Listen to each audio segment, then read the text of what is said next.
SCP-3812. O SCP-3812 não é apenas perigoso, ele é a prova viva de que a realidade pode sim falhar. Classificado inicialmente como um humano com distúrbios mentais severos, o SCP-3812 foi identificado como um homem sofrendo de delírios extremos, paranoia e crises dissociativas. Até aí, tudo bem. O problema é que os delírios não eram apenas delírios. O SCP-3812 percebeu algo que ninguém deveria perceber.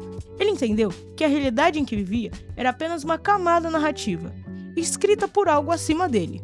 E depois percebeu que existia outra camada acima dessa, e outra, e outra, e outra. E cada vez que ele entende uma dessas camadas, sua existência se ajusta automaticamente para um nível superior à sua realidade atual. Não por escolha, não por controle, mas porque sua consciência não consegue parar de subir. Confuso? Eu sei, mas eu juro que fará sentido.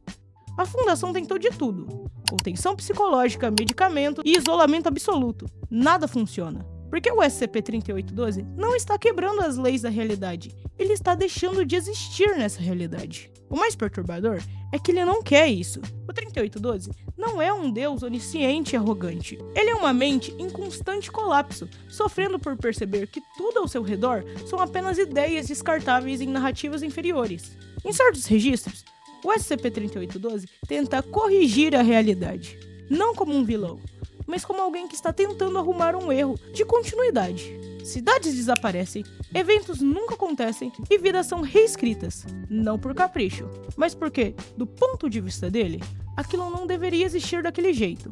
Em uma tentativa desesperada, a Fundação tentou usar entidades narrativas superiores para detê-lo. O resultado foi simples, ele superou todas elas. Hoje, o SCP-3812 é considerado incontível, não por vontade própria, mas porque qualquer coisa que tente detê-lo automaticamente se torna inferior a ele. E o mais cruel, em alguns registros, ele pede ajuda. Ele implora para parar de entender, para ser detido, mas toda vez que tenta, ele aprende algo novo, e de novo, e de novo, e de novo. SCP-035. O SCP-035 parece simples à primeira vista. Uma máscara de comédia grega, branca, simples e de expressão sorridente. Só que nada nela é apenas decorativo. Desde o primeiro contato, o SCP-035 demonstra total consciência. Ela fala, argumenta, seduz e mente com uma facilidade impressionante. Qualquer pessoa que se aproxime sem proteção adequada começa a ouvir a voz da máscara em sua mente. No início, ela é educada, inteligente, colaborativa e até atraente. O SCP-035 se apresenta como uma aliada da Fundação, alguém que só quer ajudar.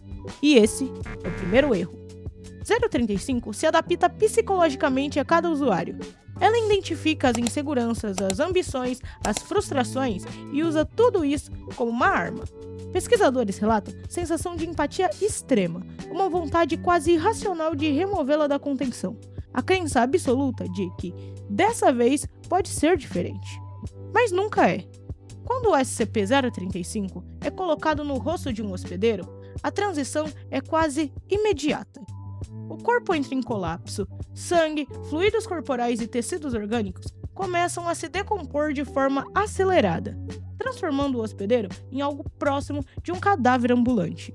Mas o hospedeiro continua se movendo, falando e mentindo. E o SCP-035 assume controle total do corpo. Durante essas possessões, a entidade demonstra habilidades cognitivas muito acima do normal, planejamento estratégico, manipulação social avançada e uma compreensão assustadora do comportamento humano. Ela não age como um monstro. Age como alguém jogando uma partida de xadrez contra um adversário que acredita estar na vantagem. A Fundação tentou interrogá-la inúmeras vezes. Ela sempre coopera, fornece informações úteis, prevê ameaças reais, e isso é o mais perigoso. O SCP-035 ajuda o suficiente para parecer indispensável. Cada verdade dita vem acompanhada de 10 mentiras invisíveis. Cada colaboração cria uma dependência. Em registros internos, pesquisadores começam a defender a máscara, a minimizar seus riscos e sugerir um uso controlado. Pouco depois, esses mesmos pesquisadores são encontrados mortos, ou pior, encontrados usando a máscara. A verdadeira natureza do SCP-035 permanece desconhecida. Ela se descreveu como um demônio antigo, um rei caído ou simplesmente uma ideia que nunca deveria ter sido cogitada. E talvez ela seja todas, ou talvez seja nenhuma. O consenso atual é simples. O SCP-035 não quer destruir a humanidade, ela quer dirigi-la. E o maior erro que você pode cometer ao ouvir isso é achar que você pode mudar esse fato. SCP-017. O SCP-017 não corre, não grita e não persegue. Ele espera. E quem espera, sempre alcança. Mas brincadeiras à parte.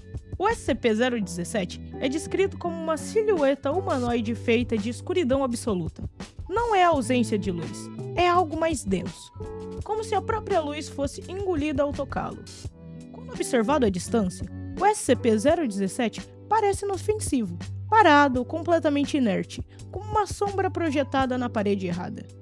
O problema começa quando algo vivo se aproxima demais. 017 se alimenta de matéria viva, não como um predador tradicional. Ele consome contato, dissolvendo o corpo da vítima em poucos segundos, deixando para trás apenas resíduos orgânicos irreconhecíveis e um silêncio mortal. Não há gritos registrados, nem luta. As vítimas simplesmente somem. A contenção do SCP-017 é quase irônica. Ele é mantido em uma câmara constantemente iluminada por refletores industriais de alta potência. Não porque a luz o destrói, mas porque a luz o enfraquece. A intensidade luminosa impede que o SCP-017 se mova livremente. Quanto mais escuro o ambiente, mais ativo ele se torna. Quanto mais ativo, mais rápido ele se alimenta. Em um teste de falha proposital, a iluminação foi reduzida por apenas 3 segundos. 3 segundos. O resultado foi a morte instantânea de 2 técnicos, segurança e a perda total do braço de um pesquisador que conseguiu recuar a tempo. Quando as luzes voltaram, o SCP-017 estava novamente imóvel, como se nada tivesse acontecido. Não havia sinais de agressividade. Não houve reação emocional. A entidade não demonstrava raiva, medo ou sequer consciência. Ele age como um fenômeno natural, como fogo ou como a gravidade. Talvez o aspecto mais perturbador do 017 seja sua origem desconhecida. Não há relatos de criação. Não há registros históricos. Ele simplesmente apareceu. Alguns pesquisadores teorizam que o SCP-017 não é uma criatura, mas uma consequência, um erro, uma falha no conceito de sombra. Porque as sombras não deveriam consumir aquilo que as projeta. E ainda assim, ela consome. O SCP-017 nos lembra de algo simples e desconfortável. A escuridão não precisa se mover para vencer. Ela só precisa que a luz falhe uma única vez. Se esse vídeo ainda está te mantendo preso, aproveita e deixa o like agora. A Fundação agradece, a Sombra também. Afinal de contas, ela prefere quando as pessoas ficam olhando. SCP-469. O SCP-469 não desceu do céu. Ele caiu. Descrito nos primeiros registros da Fundação como uma entidade humanoide de proporções irregulares, o SCP-469 apresenta dezenas, às vezes até centenas, de estruturas semelhantes a asas, emergindo de um corpo central deformado. Nenhuma delas é simétrica. Nenhuma parece funcional. Algumas batem, outras apenas se contraem, como músculos retorcidos. As asas não servem para voar. Servem apenas para ocupar espaço, para sufocar. A entidade foi inicialmente confundida como uma manifestação angelical. Relatos falavam de luz, presença divina e sensação de reverência. Porém, essa interpretação durou pouco. Muito pouco mesmo. A simples proximidade com o SCP-469 provoca colapso psicológico quase imediato. Indivíduos relatam sentimentos contraditórios e intensos, culpa extrema, necessidade de submissão, pânico absoluto e uma certeza irracional de estar sendo julgado. Não por ações específicas, mas por simplesmente existir. As asas se movem de forma independente, envolvendo o ambiente como uma cortina viva. E quando o SCP-469 avança, ele não corre. Ele se fecha ao redor da vítima, as asas cobrindo tudo: visão, som, espaço. Não há impacto visível, não há luta. E quando as asas se abrem novamente, a pessoa não está mais lá. Não há restos, não há sangue, apenas o silêncio. Registros de áudio captaram algo ainda pior. Vozes sobrepostas vindas da entidade logo após a assimilação. Não houve gritos, não há pedido de ajuda, frases fragmentadas ou orações incompletas das vítimas. A hipótese mais aceita é que o SCP-469 não mata imediatamente. Ele absorve a consciência do alvo por um curto período de tempo, como se escutasse, como se precisasse ouvir algo antes de seguir em frente. Tentativas de contenção física falharam. As armas não causam dano perceptível. Energia apenas provocou rearranjos em suas asas. Se multiplicaram ou se retraíram conforme o estímulo sofrido. A Fundação evita qualquer linguagem religiosa nos relatos atuais. Não por rigor científico, mas porque sempre que o SCP-469 é descrito como anjo, sua atividade aumenta. E talvez ele não seja um mensageiro divino. Talvez seja apenas o que sobra quando algo sagrado perde seu propósito. SCP-610. O SCP-610 não é um animal, não é uma praga, nem um erro acidental da natureza. Ele é uma carne com consciência. A entidade se apresenta como uma massa orgânica amorfa, pulsante, composta de tecidos musculares, nervos expostos e estruturas que lembram órgãos humanos, mas dispostos de forma errada. Olhos surgem e desaparecem em sua superfície. Bocas se formam apenas para gritar, morder ou se fechar sem motivo algum. O SCP-610 demonstra um comportamento extremamente específico: hostilidade absoluta contra seres humanos. Não contra animais, não contra objetos, apenas contra humanos. Quando detecta a presença de uma pessoa, o SCP-610 reage com violência imediata. Tentáculos de carne se estendem, músculos se contraem com força e a entidade tenta envolver o corpo da vítima por completo. Não para o matar rapidamente, mas para o incorporar. O processo de assimilação é lento o suficiente para ser registrado. Tecidos humanos são absorvidos, fundidos e reorganizados. Ossos desaparecem dentro da massa. A pele deixa de ser pele. E durante parte desse processo, a consciência da vítima permanece ativa. Microfones posicionados próximos à contenção captaram gritos vindo de dentro da entidade. Não há ecos, não há sons residuais, apenas gritos. A Fundação tentou destruição direta contra ele, mas as armas convencionais falharam. Fogo apenas estimulou seu crescimento. Explosivo espalharam fragmentos menores, que continuaram se movendo. A contenção atual depende de isolamento absoluto, temperaturas extremas e barreiras múltiplas. Não porque isso neutraliza o SCP-610, mas simplesmente porque isso retarda. Pesquisadores discordam sobre a origem da entidade.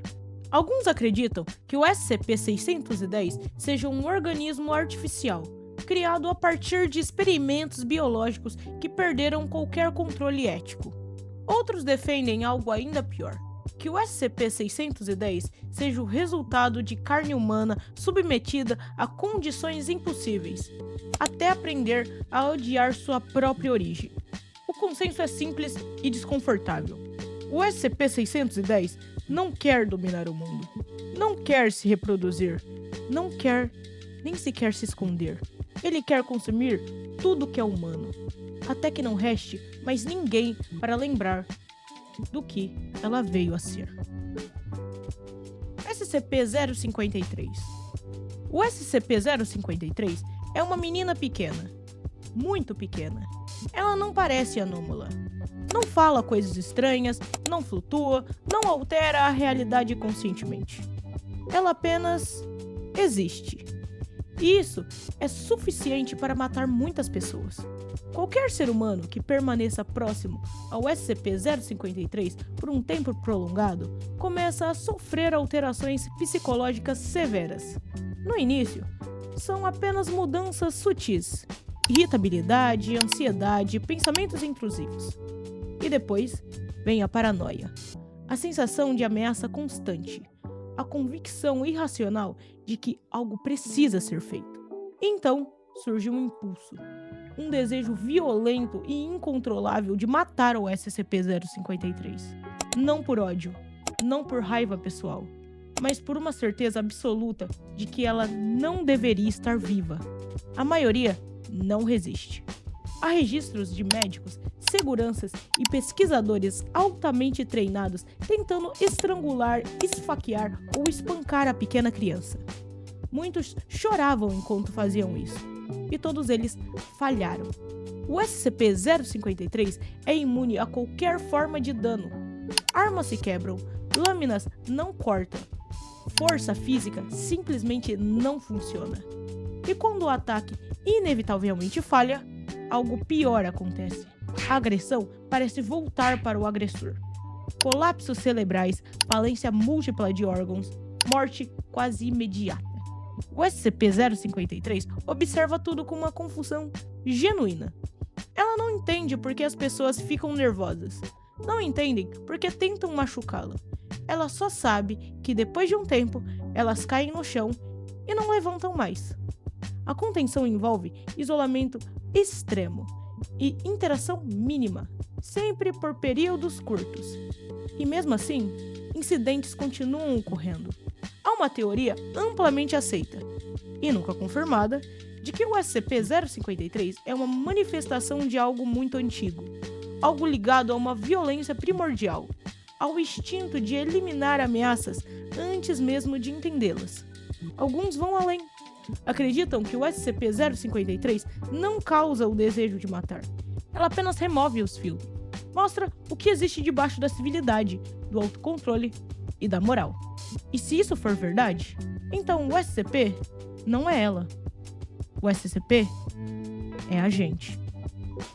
E esses foram alguns dos SCPs mais perigosos já catalogados. Não porque querem destruir o mundo, mas porque eles não precisam querer. A maioria deles não odeiam a humanidade, não conspiram e nem planejam nada. Eles apenas existem. E às vezes, isso já é o suficiente para tudo dar errado. E se você gostou desse mergulho desconfortável no universo SCP, comenta qual deles mais te perturbou. Se inscreva no canal e deixa o like, porque a Fundação observa tudo. E agora, ela também observa você.